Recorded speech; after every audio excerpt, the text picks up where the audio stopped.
ওং নমো ভগবতে বাসুদেবায়। ভগবদ্গীতার নবম অধ্যায় রাজবিদ্যা রাজগুহ্য যোগ। রাজবিদ্যা মানে সব জ্ঞানের রাজা, আর রাজগুহ্য মানে সব গোপনীয়তার মধ্যে সবচেয়ে গোপনীয়। এটি গীতার অত্যন্ত গুরুত্বপূর্ণ ও হৃদয়স্পর্শী একটি অধ্যায়। এই অধ্যায়ে ভগবান শ্রীকৃষ্ণ সর্বোচ্চ জ্ঞান ও গোপনতম সত্য প্রকাশ করেন। কখনো কখনো আমরা এমন এক জায়গায় এসে দাঁড়াই যেখানে জীবনের সব কিছুই অস্পষ্ট হয়ে যায়। জীবন যেন থেমে যায়। সাফল্য আছে কিন্তু শান্তি নেই।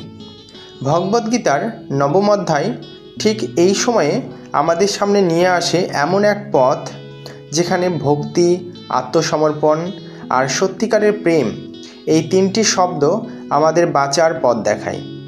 এই অধ্যায়ে ভগবান শ্রীকৃষ্ণ বলেছেন, আমি সব কিছু রক্ষা করি, আমি সকলের মধ্যেই বিরাজমান, এবং আমার প্রতি যে ভক্তি করে আমি তাকে নিজের করে নিই। আজকের জীবনে আমরা অনেকেই সমস্যায় পড়লে হতাশা হয়ে পড়ি। কখনো চাকরি নিয়ে চিন্তা, কখনো সম্পর্ক নিয়ে টানাপোড়েন, কখনো আর্থিক টানাটানি। এই অবস্থায় ভগবান আমাদের বলেছেন, তুমি ভক্তি করে আমার ওপর নির্ভর করো, আমি তোমার সব দায়িত্ব গ্রহণ করব।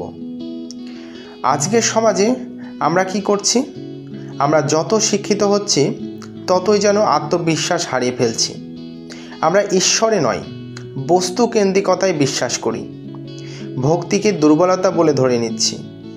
কিন্তু শ্রীকৃষ্ণ এখানে বলেছেন, আমি সবাইকে সমানভাবে দেখি। যে ভক্তি করে আমি তাকে ভালোবাসি। ধরুন আপনি খুব কষ্টে আছেন, বন্ধু নেই, আত্মীয় দূরে সরে গেছে, বিশ্বাসভঙ্গ হয়েছে, তখন ভগবান বলছেন, ভক্তি ভরে আমাকে যদি পাতাও দাও তাও আমি গ্রহণ করি, কারণ আমি দেখেছি সেই পাতা তুমি ভালোবাসা মিশিয়ে আমাকে অর্পণ করেছ। এই অধ্যায় আমাদের শেখায় ভক্তিই আসল উপায়। ঈশ্বরকে পাওয়ার জন্য কঠিন তপস্যা, যজ্ঞ বা আচার নয়, দরকার শুধু ভগবানের প্রতি ভালোবাসা। আত্মসমর্পণ মানে পালিয়ে যাওয়া নয়, নিজের সীমাবদ্ধতা মেনে ঈশ্বরের ওপর নির্ভর করা। ভগবান কেবল সৎ মানুষদের কাছেই আসেন না, পাপীদের প্রতিও তার সমান সহানুভূতি। এই নবম অধ্যায় আমাদের মনে করিয়ে দেয়, আমরা একা নই, ভগবানও আছেন। তাকে জানতে হলে বড় কোনো তপস্যা লাগবে না, ভক্তি করলেই ঈশ্বর আমাদের হৃদয়ে প্রবেশ করেন। আপনারা যদি ভগবানকে ভালোবেসে থাকেন তাহলে অবশ্যই কমেন্টে লিখবেন, হে কৃষ্ণ, আমি তোমাকে ভালোবাসি।